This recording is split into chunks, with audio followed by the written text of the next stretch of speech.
Good evening, ladies and gentlemen, and welcome to iHouse. For those of you who are new to this very special place, you should know that International House Berkeley is indeed one of the nation's leading residential and cultural international centers. It was founded here in 1930 by John D. Rockefeller Jr., and each semester nearly 600 undergrad and graduate students reside here while enrolled at the University of California, Berkeley, and other nearby higher education institutions. Before going any further this evening with our program, I would like to take a moment to express iHouse's deep sorrow, dismay, and indignation about the news of the murders of our 4 U.S. diplomats in Libya earlier yesterday. This despicable action strikes very close to home, as Ambassador Christopher Stevens was a Cal alumnus, and his father was a supporter of iHouse. An appalling incident like this impacts us all deeply because iHouse's mission is embodied in the concept of advancing a world of greater respect, tolerance, and understanding. And clearly, what transpired in Benghazi has set back those ideals in a most harmful and regretful way. Our thoughts and prayers and condolences go out to the families and colleagues of those who were killed by the rocket attack in Libya. So let's take a moment of silence to think about this as we consider our colleagues and their families.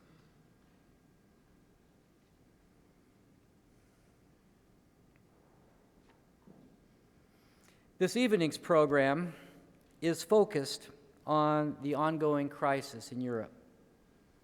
Having just returned to the USA myself from a 3-year term of service as president of the American College in Thessaloniki, Greece, I can tell you that I feel like I lived out a part of the European debt crisis as a first-hand participant and witness. During our period of service in Greece, we saw the earnings of Greek families decline by some 30%, while taxes increased by 10 to 20%. These borderline draconian measures have pushed Greece from being a country with an overall first world standard of living back into the second world, at least in terms of its citizens' ability to maintain their prior lifestyles and reach their financial aspirations. I can tell you personally that it was very difficult to experience firsthand an economic decline of this magnitude and see how it impacted Greek families' ability to provide a high-quality educational experience for their children, which is typically one of their families' highest priorities. Given the aspirations of many Greek youth and young professionals for a bright future, they have no choice but to leave their country and pursue their careers elsewhere. And this is a most discouraging trend for the national psyche. Clearly, this trend will impact the economic fortunes of the country for a generation, if not longer.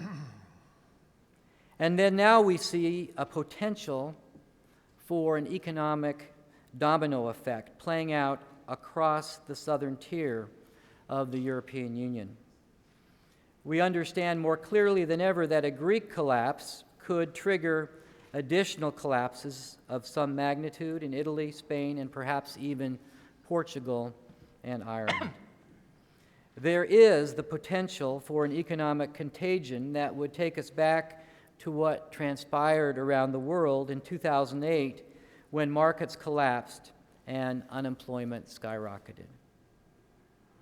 To make sense of what this all means today, we have assembled an all-star cast of Consuls General who will speak to us on this topic and help us understand whether a successful political union, such as found in the European Union, can also become a successful economic union.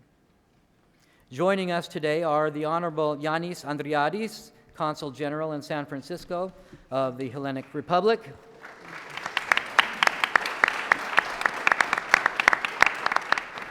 the Honorable Mauro Battocchi, Consul General of Italy in San Francisco,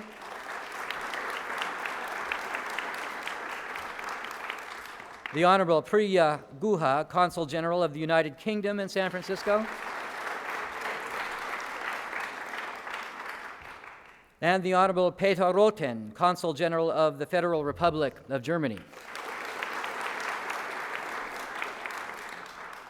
The biographies of our panelists are included on the information sheets that were placed on your seats, so I won't read them through in the interest of time.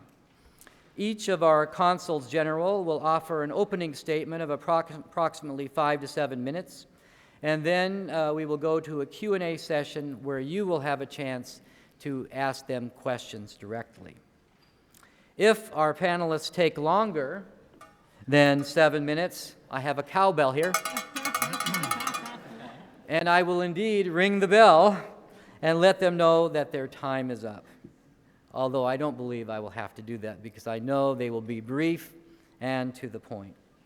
So let's begin in alphabetical order with Consul General Andreades of the Hellenic Republic. Consul General.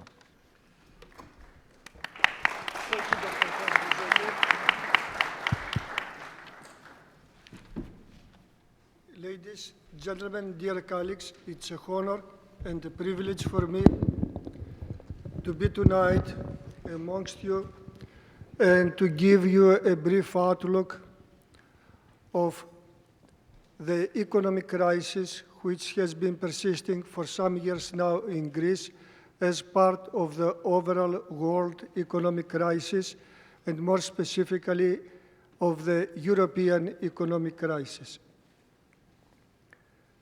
It does not started as a thunderbolt in a blue sky. The signs were there that something detrimental might happen to my country. However, we, and when we say we, I mean first and foremost the governments of Greece, did not realize that the prosperity which existed in the country was not there forever, and they had to prepare the country for, let's say, not pleasant events which might follow. Everybody was seeing that the increase of the debt was a bad omen, that the productivity of the country was decreasing, that competition, the competitiveness of the country was decreasing, and however, we didn't dare to take the necessary measures at the time appropriate, but we left them for the future.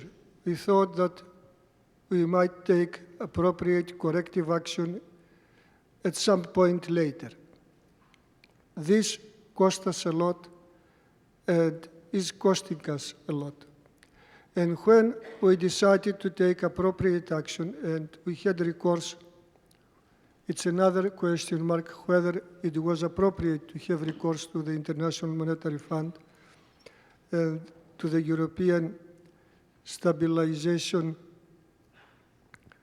Program, or we could do it in our own, at least partly. It was too late, and the program, the project, which was tailored for us, appeared to be not the appropriate. Until the 1970s, the country did not have an external debt.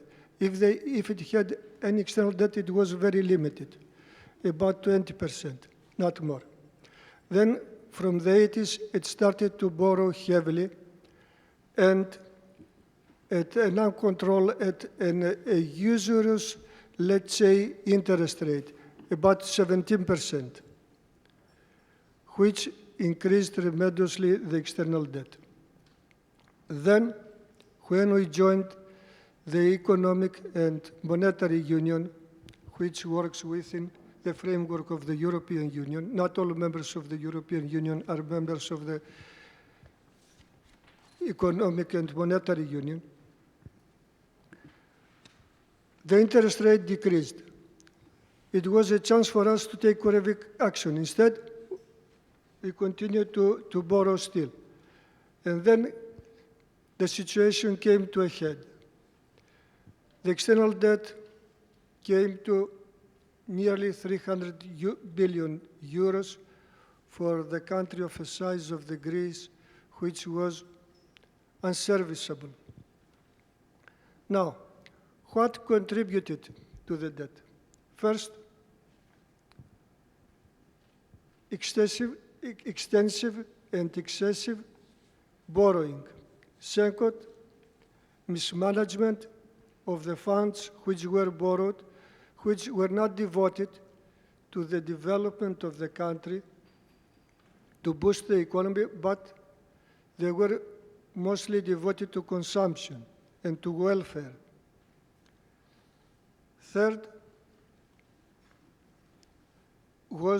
A third factor was the deindustrialization of the country. After our neighbors joined the European Union, Bulgaria, Romania, and within the framework of globalization, a lot of industries moved out of Greece to the neighboring countries. This contributed first to the increase of unemployment. Second, to a trade deficit, because we have to import a lot and not to export as much as we used to export. So in order to cover the trade deficit, we had to borrow. Another factor is we very proudly undertook to organize the Olympic Games in 2004. It was a task probably beyond our capability. No one as yet knows how much we had spent. Instead of to organize them in a proper way, and when I say a proper way, as the Britons, as the Americans, you did in Atlanta and elsewhere, to have light constructions, we opted for heavy permanent constructions, which increased the cost 5 times more. And then most of the facilities after the games became useless. So we had a heavy deficit out of the Olympic Games. Another factor which contributed to the debt is the influx of illicit migrants into the country. They worked, and they are working, if they find employment, for lower wages. So the employers prefer, let's say, to use illicit migrants in the field of construction, in the farming industry, in other sectors as well, instead of employing Greeks. However, the money they earn does not remain in the country, is re-exported to their countries of origin. So it increased the deficit as well. So we came to a situation which was not anymore bearable. There were some warnings from the European Union, from the Commission, but they came too late. And the government in 2009 decided to take some very moderate corrective measures, which did not help a lot. After the elections, a new government formed, they didn't realize yet the magnitude of the problem, and in the first 6 months, they increased the spending of the country. And after a few months, they realized that they were at an impasse, and they applied for help to the International Monetary Fund. Now, it is as yet unofficial, but the then representative of Greece to the International Monetary Fund says that the then Director General of the IMF, Strauss-Kahn, a French economist, recommended that first Greece restructure its debt and then apply to IMF for help. The government ignored this recommendation. If it had been done, at that time the external debt was at 280 billion euros. If we had a restructuring of the debt by 50%, as we later did, it would have been reduced to 140 billion. Of course, it's not fair. When somebody borrows his money, he expects to receive his money back. But it might have helped to get out of the impasse. They tailored a program, and they thought that within a year we will be able to get out of the onerous situation in which we were. The program proved to be faulty. Probably the Greek government did not apply the program in earnest and in full. Then a second program was tailored, and then, let's say, a haircut was imposed to the private sector of the debtors, of the borrowers of the Greek. Then the private debtors had about 200 billion euros of debt. It was decreased by 100%, by 50%, so it came down to 100. And the public sector of other members of the European Union and the European Central Bank owed about another 120 billion euros.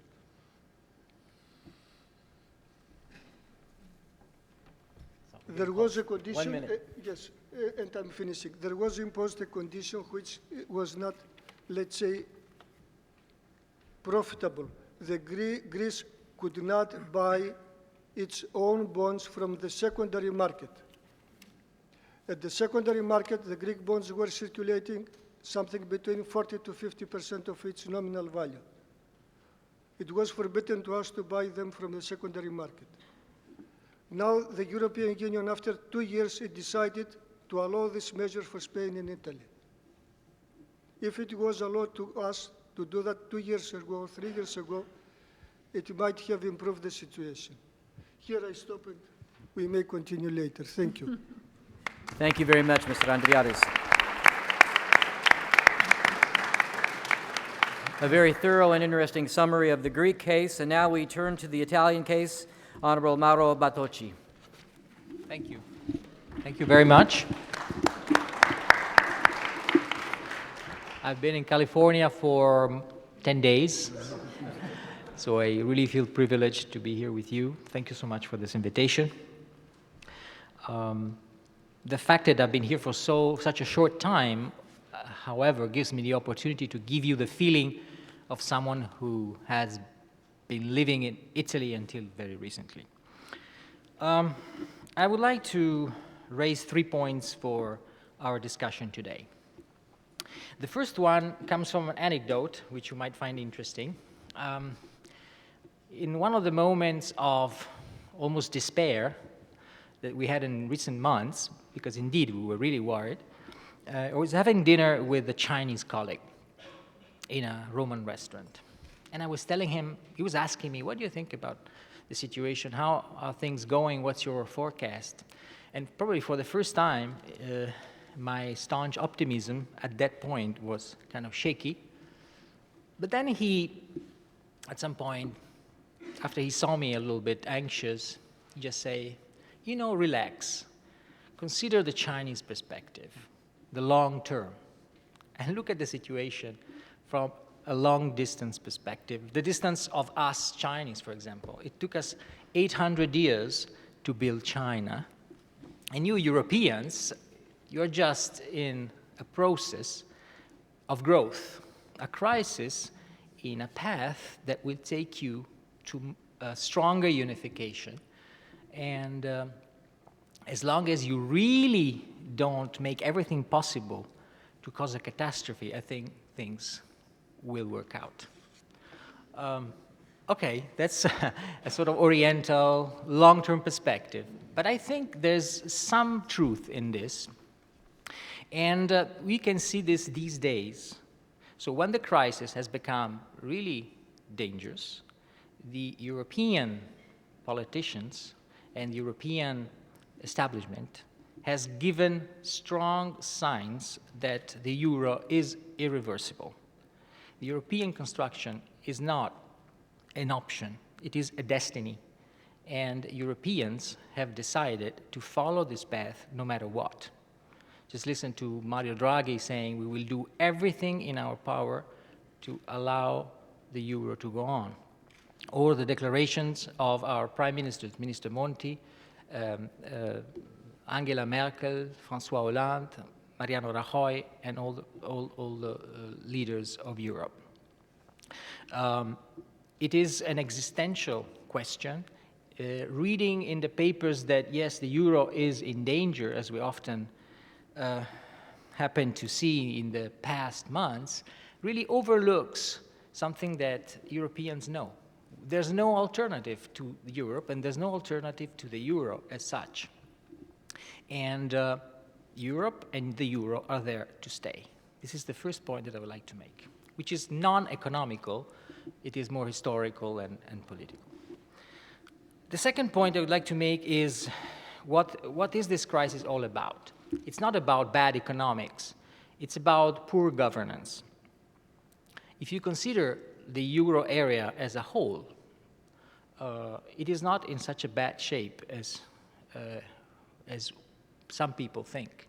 After all, the value of the euro is still today, in a situation which is described as a crisis still ongoing, it is 130 over the dollar. When the euro was created, and I was here in the US 10 years ago, it was 0.9. So now, with 1 euro, you get $1.30. Why is that? It is because the European economy as a whole is strong. What is missing is good governance. On the one hand, you have a truly federal instrument like the euro, which is a banknote, which is the same for everybody from Athens to Helsinki. And on the other hand, you don't have a president in Washington, D.C. or Brussels, but you have a loose confederation of representatives coming together basically every 15 days to discuss everything and to handle and to, as our colleague Peter knows well, in his own experience, diplomatic experience, handling everything, negotiating everything. Of course, it's much more difficult to come to a decision when you have such a governance structure. But it doesn't mean that the governance structure cannot be improved. And this is what is happening these days. We are moving forward pretty fast. There's a new treaty, there are new rules, new institutions that are put in place. As usual, from a crisis of growth, there comes new institutions, new forces that bring to more federal contents into the European Union. The third point is about Italy. Italy is a strange fellow in this situation. Other countries were more or less the victims of easy credit in the past decade. So easy credit and a housing bubble. That didn't happen in Italy at all. What we have is a problem of slow growth, coming from dualism, a dualism in the economy with a strong manufacturing system, especially in northern Italy, which resembles the German system to some extent, which is thriving on the world markets, and then a pretty sluggish service economy, service sector, which is still somehow protected from competition, that needs liberalizations, that need more deregulation. So we have had a very large debt, but we had it for 30 years. It's nothing new. It didn't grow in these past years. It had been there like a legacy of the past. And it's always been difficult politically to tackle the debt. Of course, everybody, all governments coming to power would say, okay, the debt is there, we managed to refinance it. Let's keep the situation calm and let's go on with the routine. Now, the crisis and the euro crisis has put Italy in a position where this luxury is no longer possible. It's not possible to say we go on like this, we accept our dualisms, we accept contradictions. The advantage of the crisis has been that the government of Mario Monti has been able to take draconian measures, really draconian measures, that are changing the DNA of our, not only of our economy, but of our own governance to some extent. I give you examples. There have been cuts in the budget that in the year 2014, today already amount to 3.5% of GDP. So it's as though you take away from the economy 3.5% of GDP. It's a huge amount of money. No surprise that the economy is not growing at this stage. This withdrawal will be 4.9% in 2014. So big cuts. Second point, pension reform. In 2019, we will be working until 67, and this will be adjusted according to the expected lifetime. So since Italians live a long life, I'm afraid that we will be living at work until 70, 71. There's a mechanism inbuilt now in the system that will make us stay for a very long time. Also, another example is the labor laws that have been basically modified according to German reforms that were adopted in Germany by Chancellor Schröder in the past. So my third point is the following. The crisis has, in a way, had an effect, which means putting your household in order and get ready for globalization. The problem is not that we have a bad thing called the euro. We have to adapt to globalization. The euro is forcing us to take the measures that are necessary to thrive in a global world. The European politicians are finally tackling the key issues, and they're doing it with determination. Again, Europe is not at stake. Europe is there to stay, as our Chinese friends know very well. Thank you very much.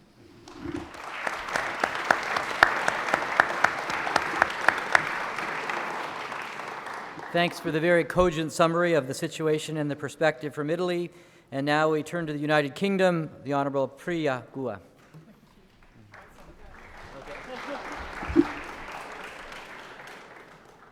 Firstly, Hans, I just wanted to share your sentiments earlier, and indeed those publicly stated by the British Foreign Secretary today, to express our condolences on the tragic circumstances yesterday surrounding the death of Ambassador Stevens, who, as you rightly noted, is both a fellow Northern Californian and a Cal alumnus.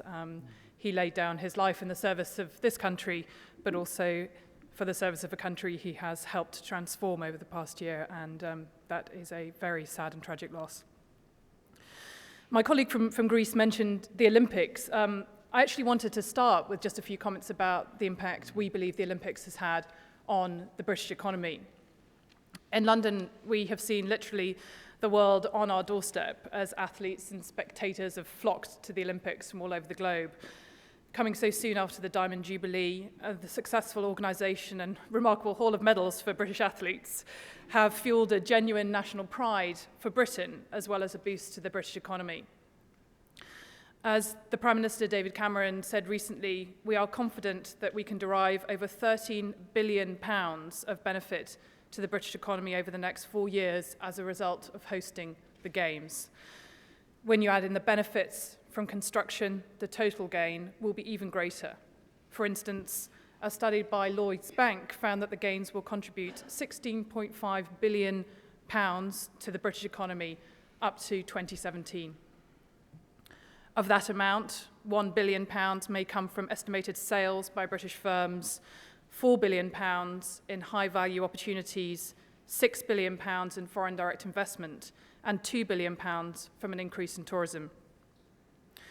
However, as we wait to see what the true benefits to the British economy will be, we must not lose sight of the larger economic issue facing us now, the instability of the euro region.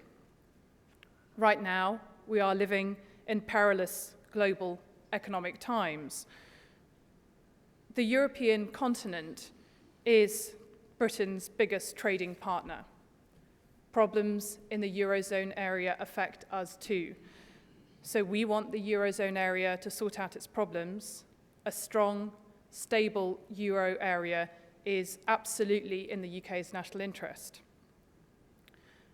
Throughout the crisis, the UK has been clear with Eurozone partners on what we believe needs to happen to build confidence, resolving uncertainty around Greece, ring-fencing other vulnerable Eurozone area member states, and properly recapitalising Europe's banks. Some progress has been made, but major risks remain. The Eurozone area needs to do more if it is to truly provide a comprehensive solution and ensure the Eurozone currency, the euro, is to function properly. The British Prime Minister and the Chancellor have set out what they believe are the three clear priorities to take that forward. That the core of the Eurozone area and its institutions need to act to do more to support demand and share the burden of adjustment. That they need to strengthen fiscal integration and move towards greater collective support. And we all need to comprehensively address Europe's growth challenges. We have come some way in the past few weeks to achieving these goals and aspirations. As the British Prime Minister said when the ECB announced their scheme, the outright monetary transactions scheme, which has been referred to by my colleagues, I warmly welcome what Mauro Draghi and the European Central Bank have done today. I said for 2 years now that we need a European Central Bank that stands firmly and squarely behind the euro currency and that is prepared not just to make those statements, but back them with real financial muscle and a clear plan. I think we are closer to that today than we've been for a very long time. Those were the British Prime Minister's sentiments, but as you well know, they have been echoed by many commentators following that very recent announcement. The United Kingdom supports open markets, exports for growth, level playing fields, and a global rules-based trading system. But Britain cannot prosper in isolation. Our exports account for 30% of British GDP. There is a £732 billion stock of foreign direct investment in the UK. And we have direct investments in other countries totaling more than £1 trillion. Evidence shows that open trade and investment underpinned by effective rules can deliver significant benefits. And that is why both the United Kingdom and indeed all the European Union countries are supporting negotiations towards a European Union-US trade agreement, which we hope will come in the coming years. Only by working with other countries bilaterally and through international institutions can we build a strong, stable, and more resilient global economy. Just in case there was any doubt, I just wanted to mention some of the comments that the British Foreign Secretary has made regarding our membership of the European Union. He said just a few months ago, membership of the European Union is in the UK's national interests. The government is committed to playing a leading role in the European Union and protecting the UK's national democracy. The UK needs to reform to meet the challenges of competitiveness, a stable Eurozone, and greater democratic legitimacy. But membership of the EU is in the UK's national interest. I look forward to taking your questions. Thank you.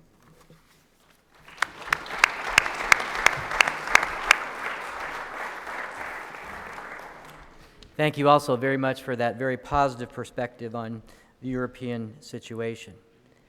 And as our fourth speaker, we ask the Honorable Peter Rothen, Consul General of the Federal Republic of Germany, to offer his insights. Thank you very much. And thank you. Ladies and gentlemen, let me first of all also join in expressing my condolences on the killing of 4 American diplomats in Libya, something that, of course, touches us as diplomats particularly deeply. Ladies and gentlemen, I understood when I was invited here that the theme of tonight's discussion was crisis in Europe. And I thought, that's okay, we're used to dealing with this issue. Now, I thought I understood when I got here tonight that the title had been changed to Ongoing Crisis in Europe. And that's fine, because that gives me an even better position to suggest a different title, and that would be The Outgoing Crisis in Europe. Because I want to give you some hope about what's going on in Europe. And of course, in that respect, I would like to join my colleagues here who have already given you some very important points in that respect. Now, there's no doubt, ladies and gentlemen, that this 2012 so far has been another difficult year for Europe, after at least 2 more difficult years that we already have been through. And I have to tell you that personally, I have always been a very staunch supporter of the European Union. I know from experience in working with it that it's a difficult system to work with, that it moves slowly and so forth, but I was always sure that it would go on, and that especially in Germany the attitude would be very positive, as it always has been. I have to tell you that I have started developing some doubts, especially since the beginning of this year, about especially the attitude in Germany about Europe, about the European Union. The discussion we have been in for the last 2.5 years about whether Europe or the euro, but basically it's not only the Europe that's at stake, it's the European Union that is also being questioned. Whether this construct, this very difficult and complex construct, can really work, whether it's in our interest to continue striving to develop it further, or whether we shouldn't probably rather go back and go to a free trade area as it was some time ago. This is a discussion that has been held in Germany in the media, and I would have never believed that this was possible in Germany. So I was getting a little bit nervous about this, the way things were going in Europe. But I can tell you that I have regained confidence. I've regained confidence, I would say, since about this summer. And I now believe that Europe, or the European Union, will not only master this crisis, but it will get out stronger of it than it entered it. Now, why do I believe this? I'd like just to mention 3 points. First, there are clearly first positive results of the structural reforms that have been undertaken in the member states that have been particularly affected by the debt crisis. These are beginnings, obviously, by far not sufficient, but the tendency goes, in most cases, in the right direction. Secondly, and that's for me as a German is probably most important, I have had the chance to see that my own government has a clear, absolutely clear, unwavering commitment to defend Europe, the European Union as it is, as well as the euro, and to keep it together with its present membership, if ever possible. And why have I regained this? Because I have had a couple of politicians from Germany visiting the Bay Area with whom I had a chance to discuss these matters. I just was in Berlin 2 weeks ago at the yearly conference that we have for heads of mission, diplomatic and consular, and I was really impressed by the statements of our foreign secretary as well as our chancellor regarding the attitude of the German government towards Europe. And interestingly, these conferences, they have a motto each year, and normally it's something about globalization and security issues. This year, the motto was Europe, But the motto was not, does Europe have a future? What future for Europe? But the motto was, Europe, our future. That was our motto. And in this sense, the members of the cabinet, including the chancellor that we had the chance to meet, have expressed themselves very, very clearly. And the latest, or the third point that I'd like to mention here is probably more technical, but nevertheless important. It's the latest developments that have taken place regarding the reforms of the Euro system and sort of the framework around it. And I'd just like to mention what my British colleague already mentioned, the decision last week by the European Central Bank to go full blast into what is called outright monetary transactions. Then today's decision by the German Constitutional Court that for Germany, it would not be unconstitutional to support the so-called European Stability Mechanism, which is a system to support countries that have member states that have financial difficulties. The fact that the Constitutional Court had to take this decision just reflects this discussion that's going on in Germany among the public, because we have a substantial number of people who believe that we should just limit our engagement, that we in the end would be paying endlessly, and therefore there was a number of people who filed a suit or a complaint at the Constitutional Court and who wanted the court to decide that Germany could not join this system, which we actually, or the German government was very instrumental in negotiating.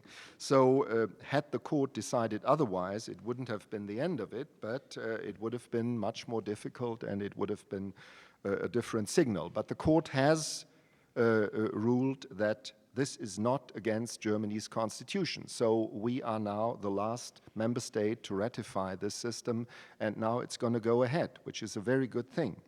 And probably the last thing I want to mention in this respect is also a very new development. Today, elections took place in the Netherlands, and the Netherlands is a very important member state for the European Union too.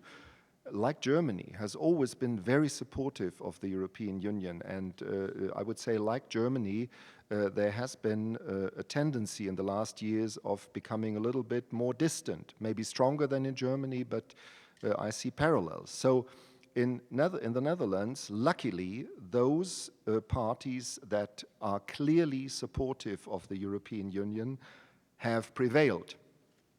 The radical parties that are against the Europe, or that wanted to sort of go in the other direction, have not gained support, and so we have another positive development. So these are all good signs. Now, I don't want to sound naive, and let me say, of course, I realize that we are not yet over the top of the mountain, because of course, the crisis that we're dealing with in Europe is much more than just a financial crisis.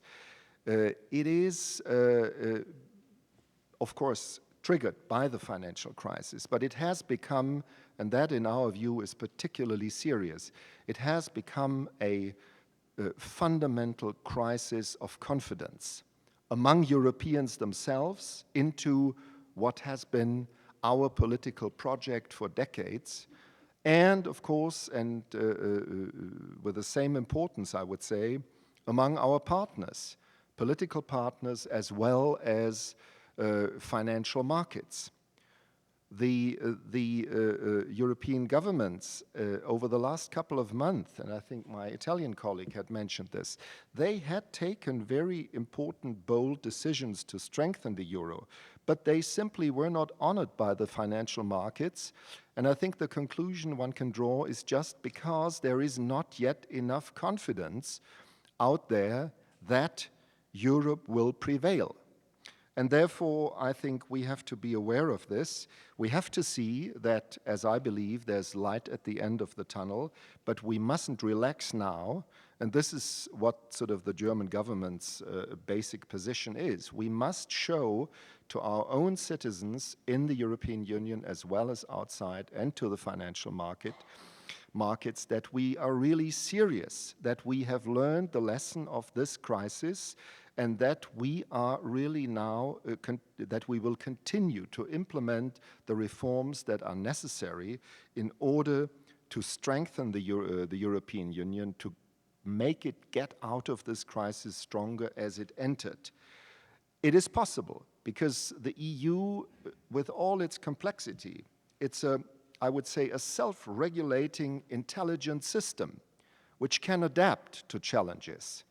But, of course, there has to be the political will among those who drive the European Union to move it in the right direction. And as I said, I believe the signs are going into the right direction. It seems that in all countries concerned, politicians have understood the message, and we just now have to persevere and continue so that what I have suggested, namely that we are at an outgoing of the crisis, will become true. Thank you very much.